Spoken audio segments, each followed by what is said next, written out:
스티바이에 대해서 알아보겠습니다. 피부 쪽에서 굉장히 유명한 크림입니다. 피부를 스케일링 해주고 여드름을 억제해주며 광노화에 의한 기미 주근깨에도 효과가 있습니다.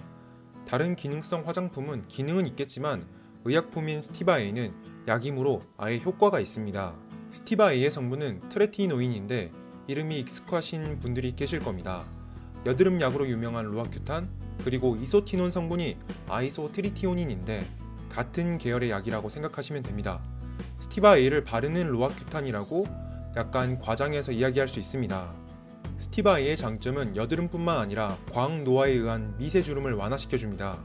우리나라에는 3가지 농도의 제품이 있습니다. 농도에 따라서 가장 낮은 0.01부터 0.025, 0.05%로 나뉩니다. 그 중에서도 의사 선생님께서 가장 처방의 빈도가 높은 것은 0.025%이지 않을까 싶습니다. 0.01은 너무 낮아서 효과가 나타나기에 오랜 시간이 걸리고 0.05는 처음 쓰기에는 자극감이 큽니다. 그래서 중간 농도인 0.025로 시작해서 자극감을 느끼면 농도를 낮추고 효과가 없으면 농도를 높이는 식으로 접근하십니다. 낮은 농도인 0.01과 0.025는 여드름과 광노화의 완화로 식약처와 FDA에서 승인을 받았습니다. 여드름은 물론이고 주름에도 효과가 있습니다. 0.05는 여기에 추가해서 광노화에 의한 과색소 침착도 완화시켜줄 수 있다고 승인받았습니다. 자외선에 의한 기미와 주근깨도 효과가 있다는 말이죠. 다만 자극감이 심하기 때문에 절대 처음으로 사용하기 힘든 농도입니다. 햇빛의 자외선 때문에 기미와 주근깨가 침착되는데 그것을 조금 방지해주는 역할을 합니다. 외국에서는 이렇게 라인업이 총 4개입니다. 우리나라에 없는 0.1%짜리 제품이 추가되어 있는데 0.1%는 생각해보면 너무 고농도라서 다루기가 힘들기 때문에 우리나라에 승인을 받지 못했나 싶습니다. 스티바에의 정확한 메커니즘을 알아보기 위해 GSK에서 발표한 공식 자료를 살펴보겠습니다. 영어를 해석해보면 스티바에의 성분인 트레티노인은 비타민 A와 유사작용을 해서 상피세포에 작용합니다.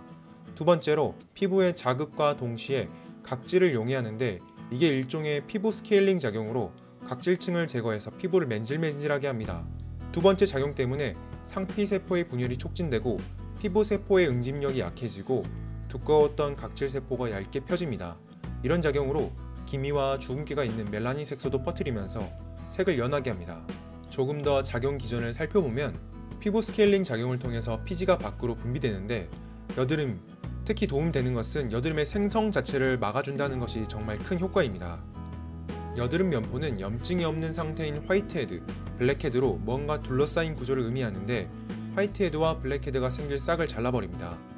여드름이 자랄 공간 자체를 없애고 여드름 세균인 P. 아크네스가 먹을 피지를 없앰으로써 여드름이 다시 날 가능성을 낮춥니다.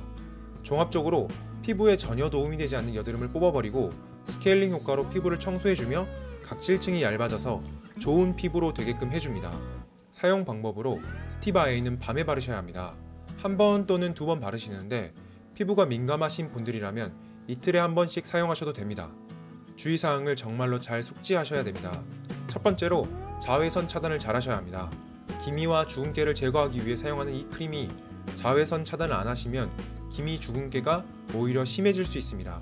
연약해진 피부는 자외선에 취약하므로 피부가 빨갛게 일어날 수도 있고 자극감이 와서 아플 수도 있습니다.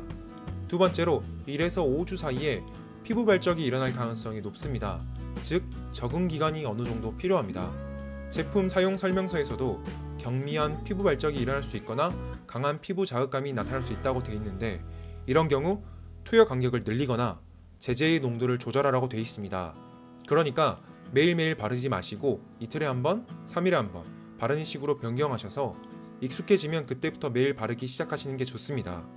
세 번째는 벤조일 퍼옥사이드와 살리실산 제제 등 피부에 자극적인 제제는 사용하시면 안됩니다. 피부가 연약해진 그 상태이므로 주의하셔야 됩니다. 파티마겔 같은 벤조일 퍼옥사이드 제제, 클리어틴 같은 살리실산, 바하 제제, 무엇인가 피부에 자극감을 줄 수 있는 어떤 것이라도 안 좋습니다. 네 번째는 광과민성 약물들을 주의하셔야 됩니다.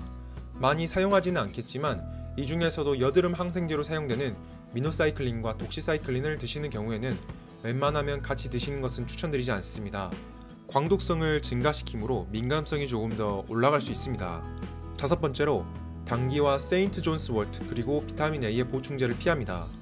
비타민 A 유도체이기 때문에 비타민 A를 많이 섭취하시면 위의 모든 부작용들이 증가할 수 있습니다. 다만 일상적으로 종합 비타민에 들어있는 비타민 A 정도의 양이라면 괜찮습니다. 특히 세인트 존스 워트 같은 경우에는 성요한풀이라고 해서 드시는 분들이 종종 있습니다. 성요한풀은 우울감에 사용되는데 마인트롤 같은 세인트 존스는 그 자체의 성분이 들어가 있고 페라민 Q에도 서양 승마와 함께 세인트 존스 워트가 들어가 있으므로 주의하셔야 됩니다. 그리고 마지막으로 임신 예정이신 분들 그리고 임산부 분들은 절대로 안됩니다. 로아큐탄과 비슷한 계열의 약이므로 태아에게 그리고 아이에게 영향이 갈 수 있습니다. 오늘은 스티바 A에 대해서 알아보았습니다. 전문 의약품이므로 의사 선생님과 상담을 하시고 꼭 처방을 받으셔야 됩니다. 좋은 약이므로 방향성을 잘 정해서 사용하신다면 어느 화장품보다도 효과가 좋을 겁니다. 영상 시청해주셔서 감사합니다.